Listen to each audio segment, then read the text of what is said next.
We've all got this incredible supercomputer sitting right between our ears. It's capable of amazing things.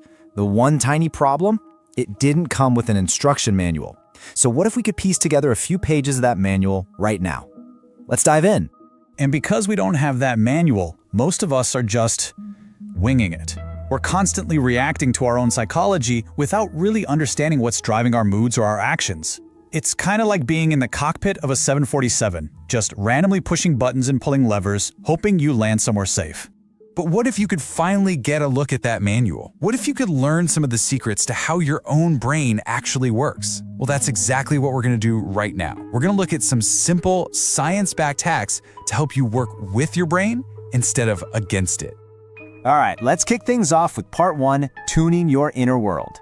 We're going to start with some really simple but powerful techniques to help you manage everything that's going on inside your own head. Your thoughts and feelings. Okay, so we all know music can change our mood, right? That's obvious. But it goes way deeper than that. A study back in 2011 found that music literally changes what you see.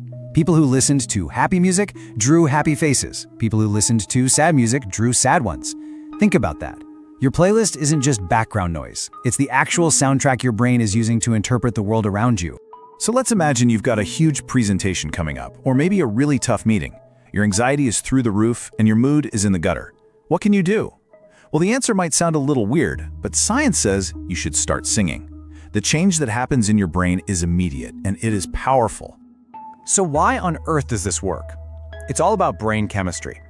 When you sing along to a song you absolutely love, your brain gets this awesome flood of feel-good chemicals. We're talking dopamine and oxytocin. At the exact same time, it starts dialing down cortisol, which is that main stress hormone. The result? You pretty much instantly feel calmer, more positive, and way more confident.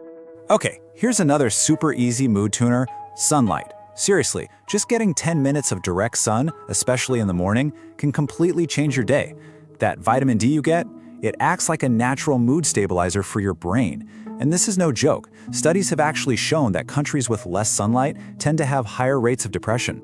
All right, I want to bust a huge myth right now, the myth of multitasking. We all love to think we're amazing at it, but here's the reality. Your brain literally cannot do it. What's actually happening is something called task switching. Your brain is just jumping back and forth between things really, really fast. And as you can guess, that's way less efficient and it just drains your mental energy.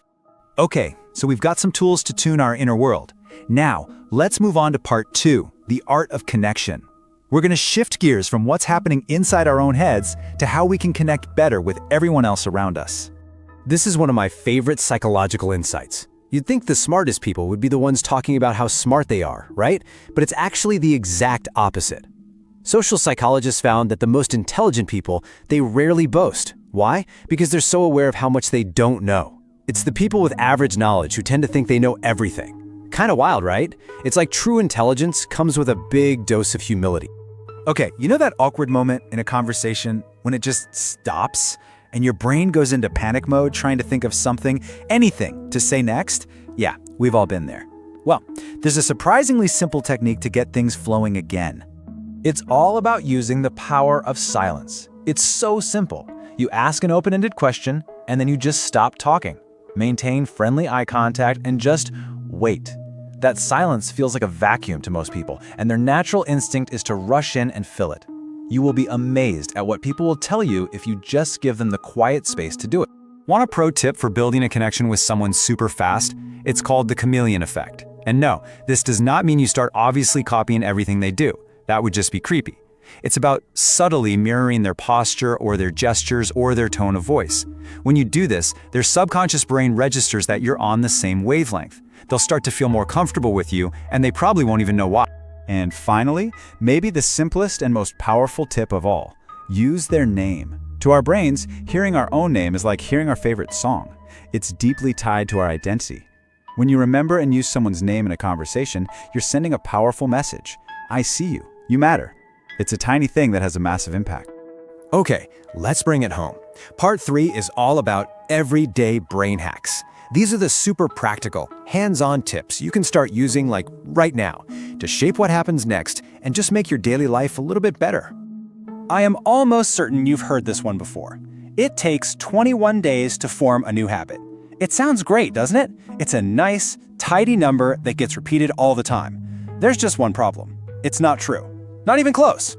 So what's the real number? Well, actual research from University College London found that, on average, it takes 66 days for a new behavior to become automatic. 66! And knowing this is so important, because if you're aiming for 21 and you're still struggling on day 22, you might just give up thinking you failed. Setting the right expectation from the start is absolutely key. And this 66-day journey is kind of like a 3-act play. The first third, it feels weird and uncomfortable. That middle third, that's the really tough part. It can feel almost unbearable because your brain is actively fighting the change. But if you can just push through to that final third, that's when the magic happens. The habit goes from being a struggle to being something you just do. Okay, here's a sneaky little hack for dealing with tense situations. If you know you're walking into a difficult conversation or a heated meeting, bring food. I know it sounds crazy, but psychologically, the act of eating is a calming activity. It's really hard to be aggressive when you're chewing. So yeah, sharing a meal or even just offering a cookie can totally change the vibe in a room. This next one is a classic, and it works on pretty much everyone, from your kids to your boss. If you want someone to do something, don't give them a command. Instead, give them 2 choices that you are happy with. So instead of go study, you try, do you want to study math or English first?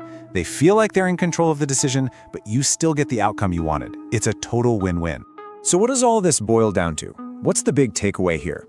It really comes down to just one word: awareness. Simply knowing these little principles about how the human brain works gives you a huge advantage in life, both in managing yourself and in connecting with other people. You know, there's a quote from the Dalai Lama that I think just perfectly sums all of this up. It really ties everything together, doesn't it? Whether we're talking about using silence in a conversation to really hear someone, or just having the humility to know you don't have all the answers, the road to getting better always starts with listening. So there you have it. We've just flipped through a few key pages from that missing user manual for your brain. But now the real question is for you. What are you going to do with it? Which one of these ideas are you going to put to the test today? Because at the end of the day, knowing this stuff is one thing, but putting it into practice, that's what changes everything.